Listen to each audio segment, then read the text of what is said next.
Shadowlands has broken 2 sales records on its release, becoming the fastest selling PC game of all time, and making FF14 the most profitable game in the Final Fantasy franchise. It is not a secret that in 2021, a lot of WoW refugees have tried out FF14, but the switch from WoW to 14 was never an easy transition. It is usually met with a lot of resistance, mainly due to its aesthetic. My team was like, we need to put FF on there as one of the goals, and I said no because I'm not gonna like that stupid WEEB. The WEEB game. Yep. Yeah, I'm not gonna like. Because for years, people have been trying to get me into FF, right? And they send me pictures of Power Rangers with a Lalafell coming out of their ass, and they're like, this MMO is really good, dude.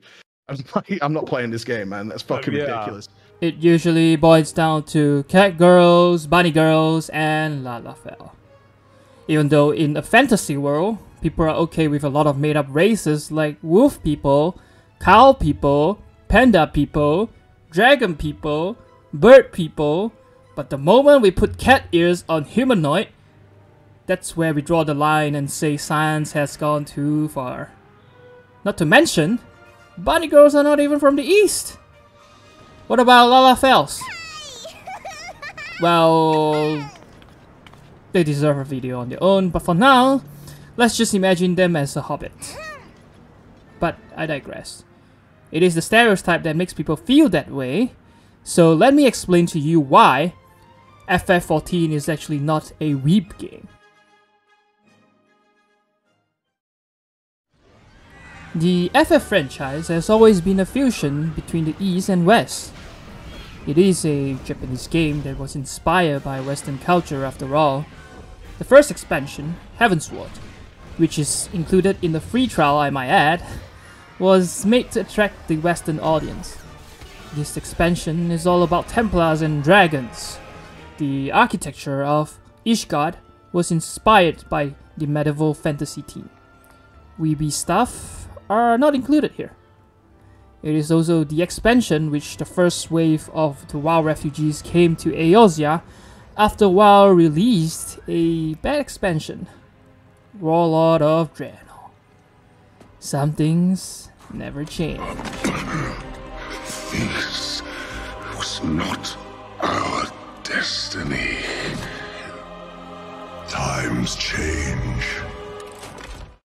Saying FF14 is a WEEB game is like saying planet Earth is a WEEB planet. Just because Earth has K-pop, anime, and hentai, that doesn't make it a WEEB planet, does it? You just have more options and variety. And that is what FF14 is. In fact, it is the most diverse MMORPG I have ever played. And I've played a lot of MMOs. Most of them you probably never even heard of. See, this is the kind of shit that would make me want to play the game. Like, I see this, alright, fucking this guy, he's literally on the moon after fighting a dragon, and he looks like Marth at the end of the match. It's, you know, it's fucking cool, right? But,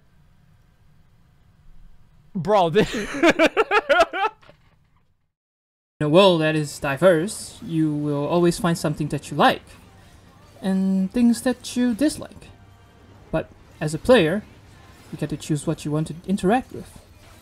You can go clubbing with a bunch of players dressing up as a chocobo while following a chocobo on a stick, or decorate a house that is made for Lalafell only. If that's what you want to do, then just go ahead. Do you enjoy jumping puzzle? There are players who make their house into a jumping puzzle for anyone who wants a challenge.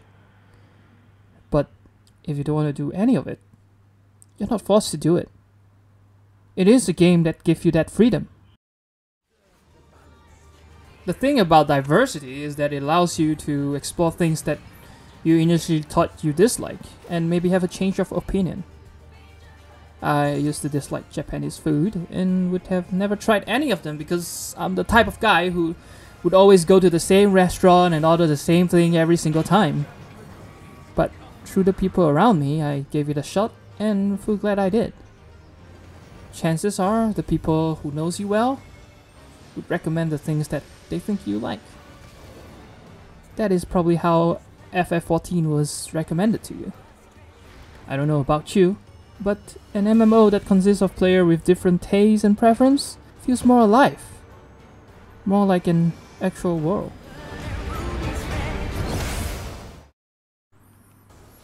If you are still certain that your opinion won't change because you just know exactly what you like and you don't, well, a lot of times people show that that is not exactly the case. Sometimes you do not know what you do not know. Here, let me give you an example. I don't like cat girls. I'm not into cat girls. I'm really not. I really mean that. She is so hot. She's so hot.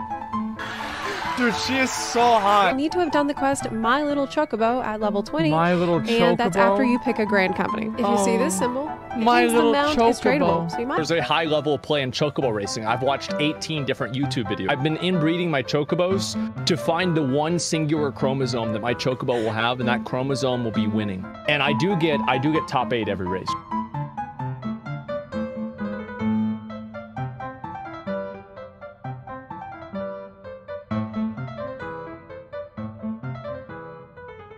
Yeah, these suck. Thank God. They're hard to get, apparently. Yeah, I'm glad. I'm glad. Look at that, dude. Look at that, dude. It's hard to go back after you've seen a cat girl, isn't it? If Stephen Colbert was doing this every night, I'd watch the show, okay? Like, I would watch, oh, this is great, man. What happened? I don't know, man. I don't know what happened. Let's not worry about what happened. Before playing the game, Asmund has expressed that the aesthetic of the game is off-putting for him. But after playing the game for the first time on his stream, he ended up spending hours farming for a helmet because he thinks it's cool. He is also the guy who would spend hours on Eorzea collection looking at Dark Knight's glamour on his second channel. Even M. Night Shyamalan could not write a better plot twist than this. If everything I said is true, why then most players, especially WoW players, have the impression that this is a weeb game? Well, stereotype. We do it all the time. Before Asmund started playing 14, the FF community in general thinks that he is a toxic person, despite the fact that have never seen or watched him before. But once you get to know him, you actually find that he's just a wholesome guy who was paid by Square Enix to play Lost Ark and make Shadowlands a bad game. Having WoW players coming to FF14 has been beneficial to both communities. Both communities has been living in an echo chamber for a long time. When Sylvanas broke the helm of domination, the echo chamber broke with it. When Max and Echo started raiding in FF14, it changes people's perspective on raiding. WoW raiders now understand that it is still possible to have fun raiding even without PTR or weak auras. As for the 14 community, they learned that you can still have fun even if you boost it. And Asmund coming to 14 was probably one of the best things that could happen for everyone.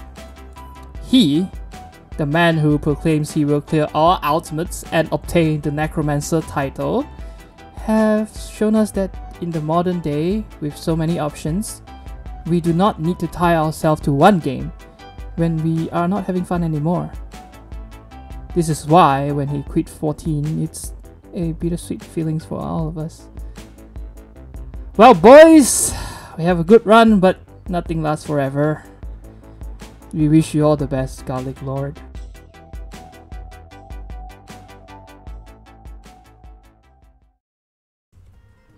We have come to the end of the video. I intend to make another video in the future comparing FF14's story and WoW's story. If you think I'm gonna shit on WoW, well, just know that I really like WoW's lore as many others do. If it is a video that you are interested in or enjoy this video, please leave a like and subscribe. Press the notification bell, leave a comment, all that good stuff. If you dislike this video, then make sure you press the dislike button twice so that the algorithm knows that you really hate it. That's it. Thanks for watching.